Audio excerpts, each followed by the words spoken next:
Greetings, guitar engineers. I'm Desi Cerna, and in this video, I'm going to introduce you to music intervals and explain why every guitarist needs to know them. Alright, so an interval is the distance between two pitches, and the distance is measured by the major scale, because the major scale is the measuring stick in music. The major scale has 7 degrees, and then the scale begins again in the next register. There are 8 intervals if you count the 7 notes in the scale and then the octave, which is a repeat of the first note in the next register. So there are 8 intervals in all. That's a second interval, third interval, fourth, fifth, sixth, seventh, and then an octave. Now, before we go any farther with intervals in this video, let me just take some time to explain why it's so important for musicians to understand intervals. I'm going to give you a couple of different reasons. Number one, intervals allow you to express distances in music. So let me give you a practical application. Let's say we were going to play the song California Girls by the Beach Boys in the key of C, and I was going to teach you the bass line.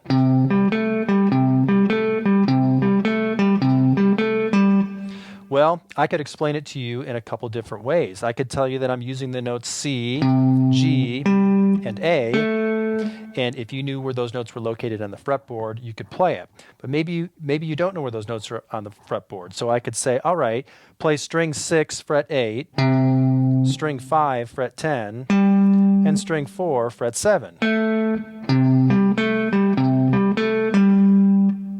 Or I could tell you start on C, and then go up 3.5 steps to G.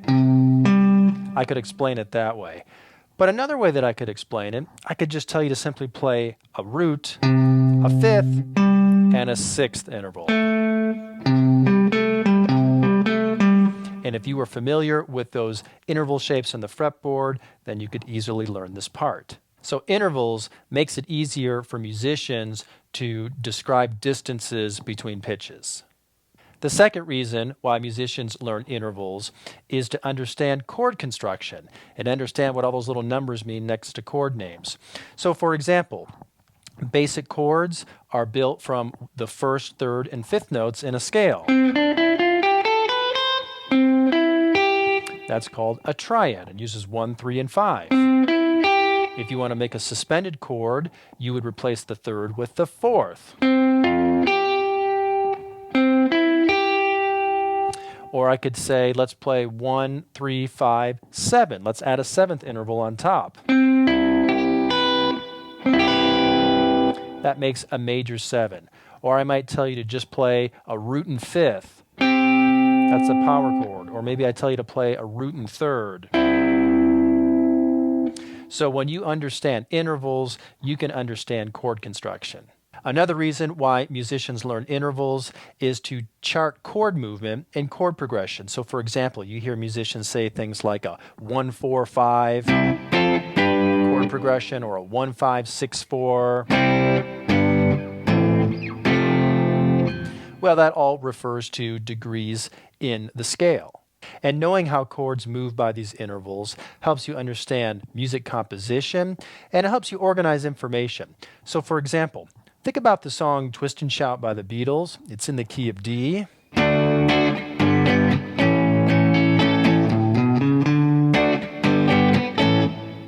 Think about the song La Bamba. It's in the key of C.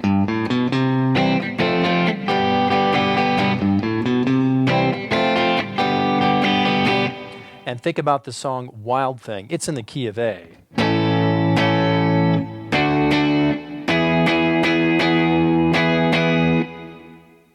These songs are in different keys and they use different chords, but the interval structures are the same.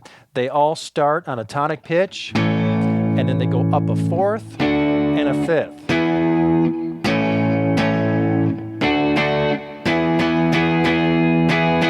If I go back to La Bamba in the key of C, it started on C, and then it went up a fourth and a fifth to G. And Twist and Shout by the Beatles started on D, and it went up a fourth to G, and a fifth to A. Knowing intervals enables you to see how the relationship between these chords is the same in each song.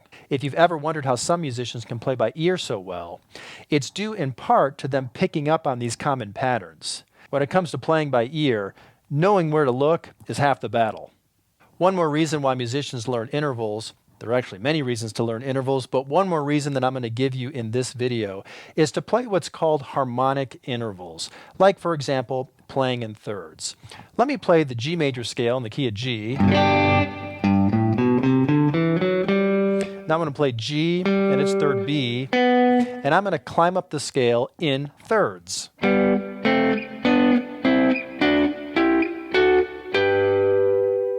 You hear this done in music all the time, like, for example, in the song Brown Eyed Girl by Van Morrison.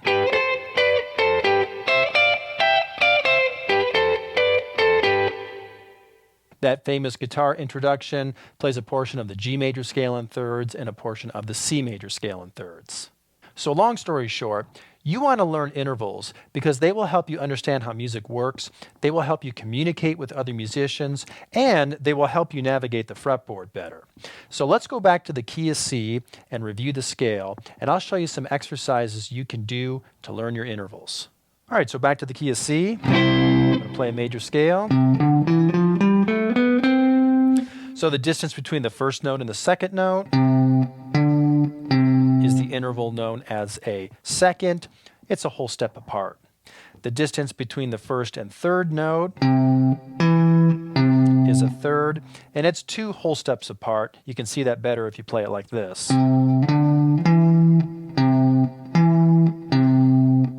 The distance between the first and the fourth scale degree is a fourth interval. You could also say that it's 2.5 steps.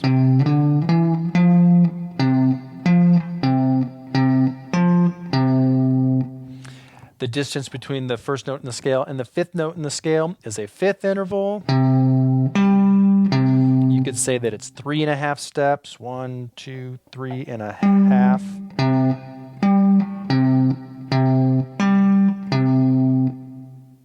Now you'll see that as we climb up the scale, there are more and more steps in between the pitches, and it gets more and more complicated keeping track of all of these steps.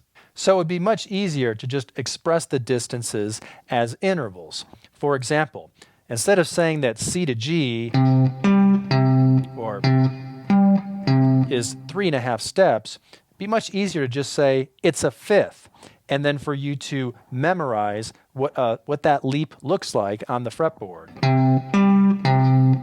In this case, you should know it because a root and fifth make the so-called power chord, which is used all over rock music.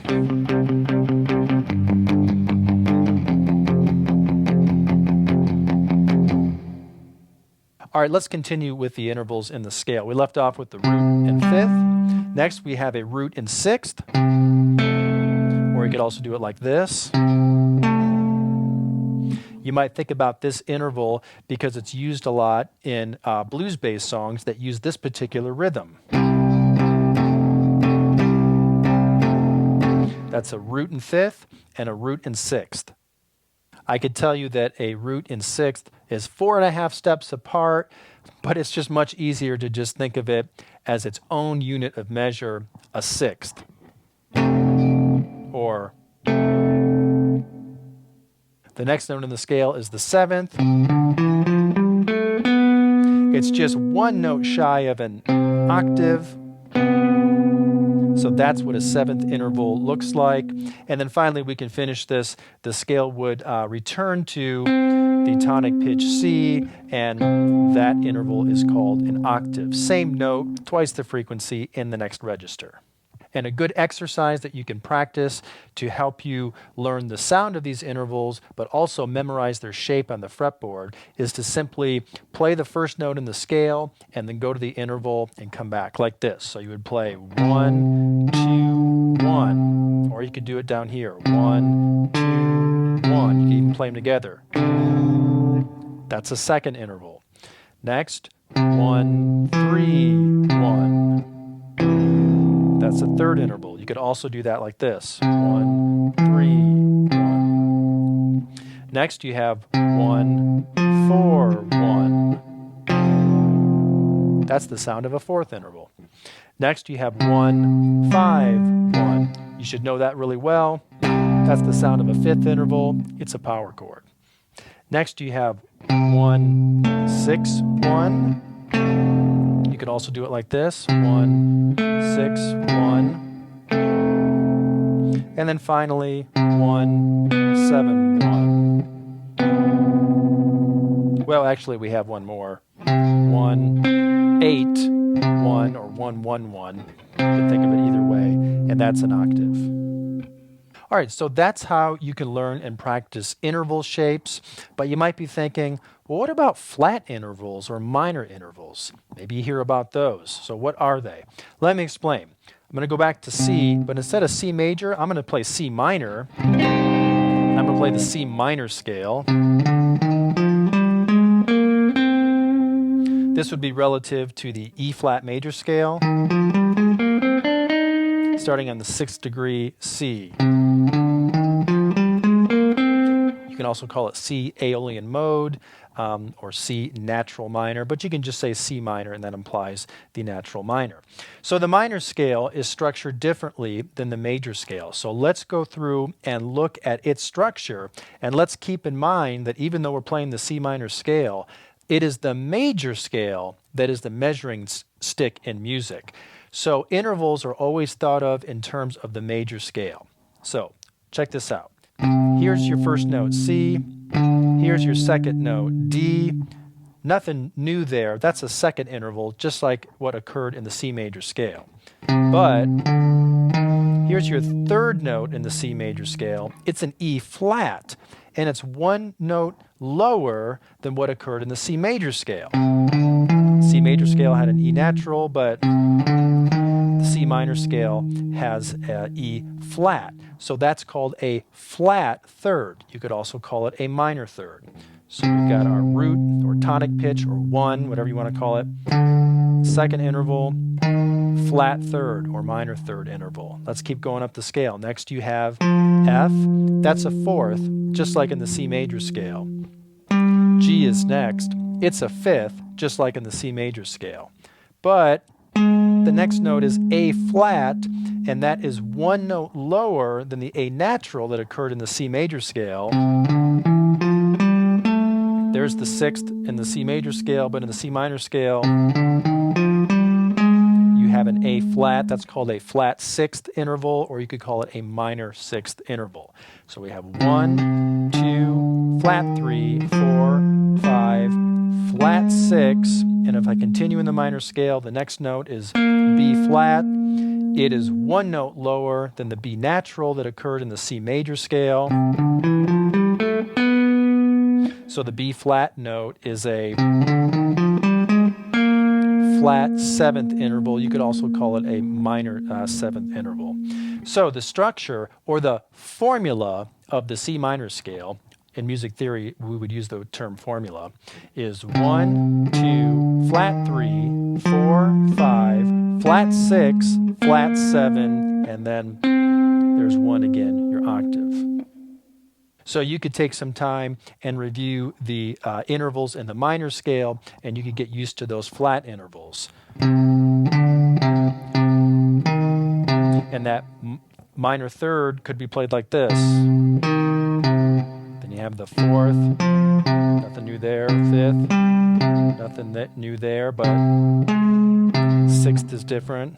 You can play it like that if you want, and then flat 7.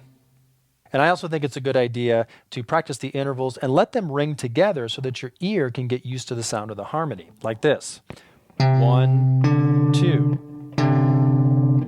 1, flat 3.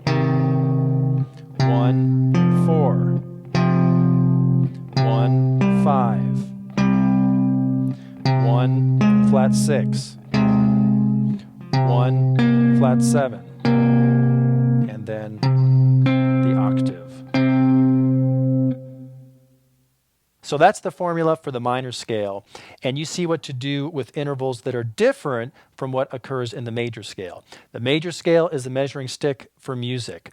When two pitches do not equal one of the intervals in the major scale, you still think of them in relationship to one of those major scale intervals, and it's either going to be flat or in some cases sharp.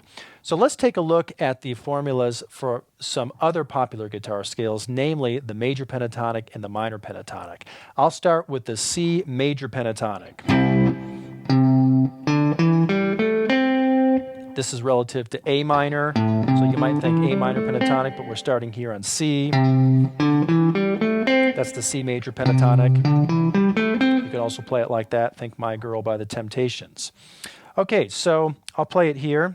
First note is C, and the second note is D. That's a second interval. The next note in the scale is E. That's a third interval. The next note in the scale is G, and that's a fifth interval. So notice there's no fourth interval in the major pentatonic scale. It's 1, 2, 3, 5. The next note in the major pentatonic is a sixth, and then you have your octave. So there's no seventh interval. It's called pentatonic because it's a 5-tone scale, unlike the major scale, which is a 7-tone scale. And the pentatonic, in this case, doesn't have a fourth and it doesn't have a seventh. Its formula is 1, 2, 3, 5, 6. And then it repeats the next octave. 1, 2, 3, 5, 6, and so on.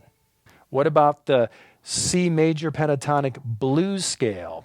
To play the blues scale, you would add in a chromatic passing tone like this.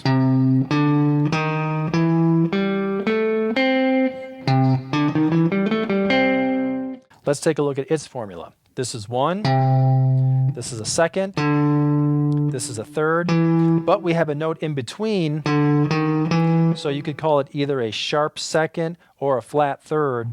It's always called a flat third, which is a minor third, by the way. So what's interesting about the C major pentatonic blues scale is it has the minor and the major third in it. 1, second, flat third, third, and then you have your fifth, sixth.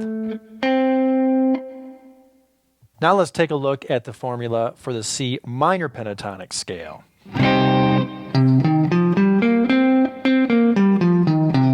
So we start on C. The next note is E flat, and that is a minor third interval. The next note is F. That's a fourth interval. Then we have G. That's a fifth interval. And then we have B flat. That's a flat seventh interval. And we have the octave. So notice that the minor pentatonic does not have a second interval in it. Instead, it just has a root, flat third, fourth, fifth. It also does not have a sixth. So it's the pentatonic scale. It's only got 5 tones, unlike the 7-tone major scale. In this case, the minor pentatonic does not have a second and it doesn't have a sixth. It's 1, flat 3, 4, 5, flat 7. Now let me explain something really quick. You might be getting a little confused. C is the first note in the scale. E flat is the second note in the scale pattern. But the actual distance between C and E flat is what's known as a flat third interval. So don't get intervals confused with the order of the notes that you play in a scale pattern. Same thing with the F. The F is a fourth interval from C. But when you're playing the minor pentatonic pattern, it's actually the third note in the pattern that you play. But the distance between C and F is a fourth interval because the major scale is the measuring stick in music. And when you play a major scale, C to F is a fourth. 1, 2, 3, 4. So the minor pentatonic is 1, flat 3, 4, 5, flat 7. All right, so this concludes your introduction to intervals. There is, of course, a lot more to learn about intervals, but now you at least know the basics. If you would like to work with intervals more and see how they relate to things like chord construction, chord progressions, modes, composition techniques, and many other things, you can take a look at my fretboard theory books and videos. And if you'd like to get a taste of what my fretboard theory system is all about, you can go to my website, guitarmusictheory.com. Take a look at the question I ask you about your playing, and click on the answer that says you want to learn more about music theory. That link will take you to a page where you can enroll in my free music theory course, and I will show you important things that you need to know about how guitar players navigate the fretboard and how popular songs are composed. And if you like the instruction, you can consider investing in my much larger and much more comprehensive fretboard theory video series. But the first step is to go to guitarmusictheory.com and enroll in the free music theory course. Well, thanks for watching. I'm Desi Cerna. If you enjoyed this video, then subscribe to my YouTube channel, click like, leave me some comments below, then stay tuned for more.